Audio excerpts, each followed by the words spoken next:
Okay, so the route into the area that we will be stealth camping. Again, I'm going to be adding a military context to this whole thing, keeping it pretty simple, Billy Basics, guys. So this is an aerial view of where we're actually going into. And the area in more detail is effectively a roundabout.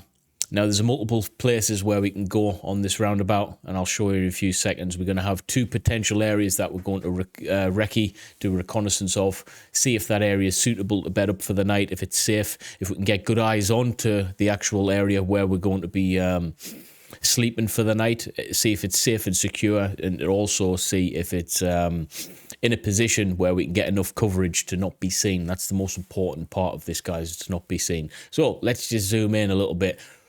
The area where we're going, so this roundabout here, you can't see on this picture, but this is quite a steep verge where where the wood block is located on either side. Quite a steep verge down, so it might not be possible to sleep on there. But the first area that we're going to do a recce of is going to be this area here. Bear with me 2 seconds.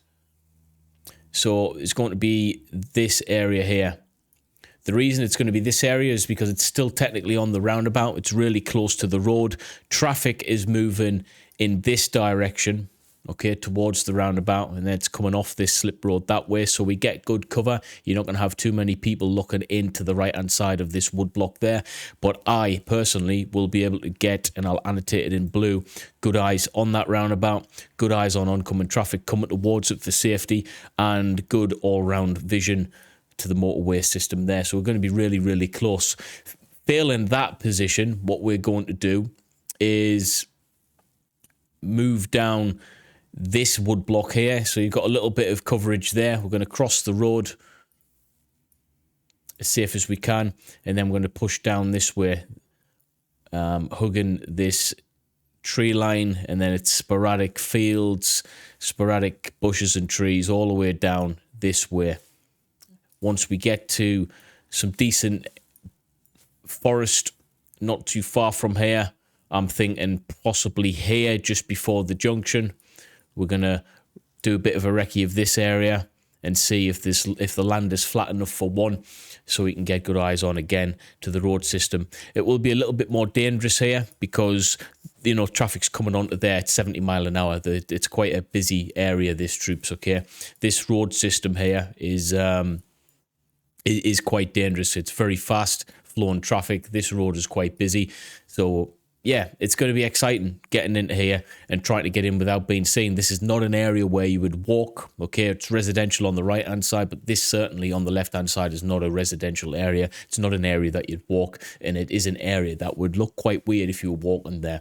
Even the road to the left-hand side is like a dual carriageway. So route in, without giving too much details, I'm going to be setting off approximately where you're going to see the camera rolling from about this position here.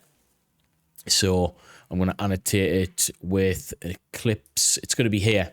That's where you're going to see me start the camera rolling. Now, I intend on doing one or two things. Cutting straight across this field into that position there, because there's going to be no one, hopefully, within this area. You've got a little track going down here that doesn't really get used, and I can use the cover of darkness potentially to move into this position here.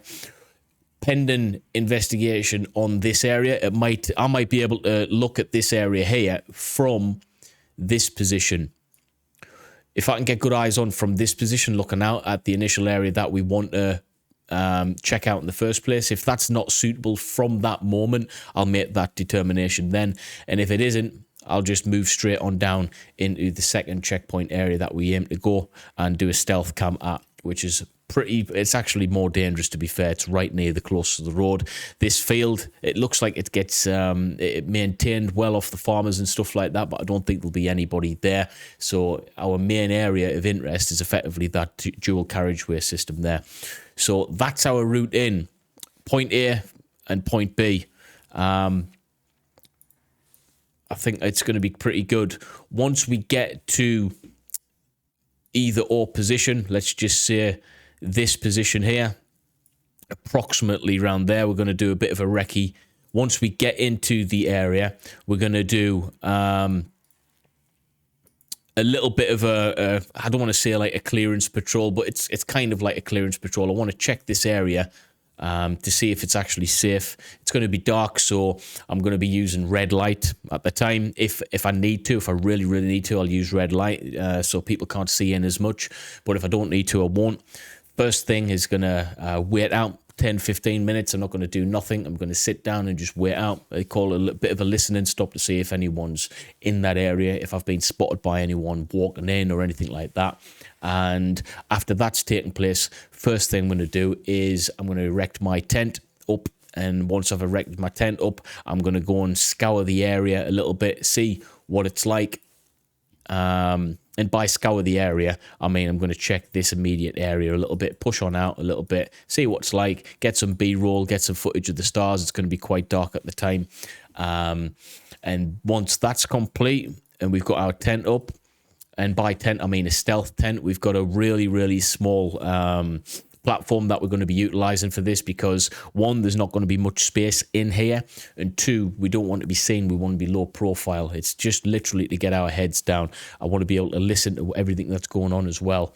I think from passing this road system that this whole woodblock line has a small fence to it, so if it does have a fence, we might have to cross over into the bush line here. But if it does have a fence, what we can do is we can stay close to it for safety for that right hand, for the left hand side, which is going to be pretty useful.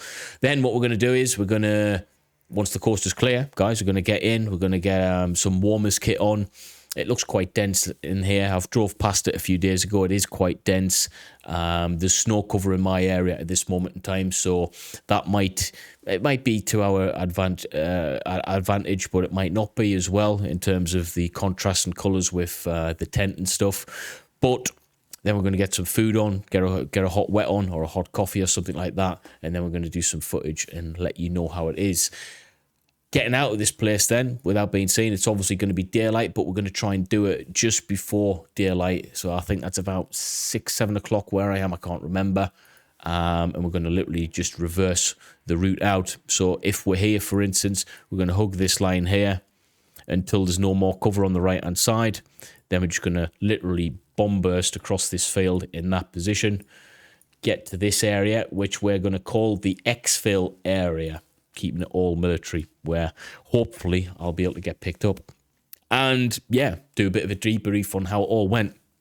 So that's that in terms of the route in and the route out where we're going troops.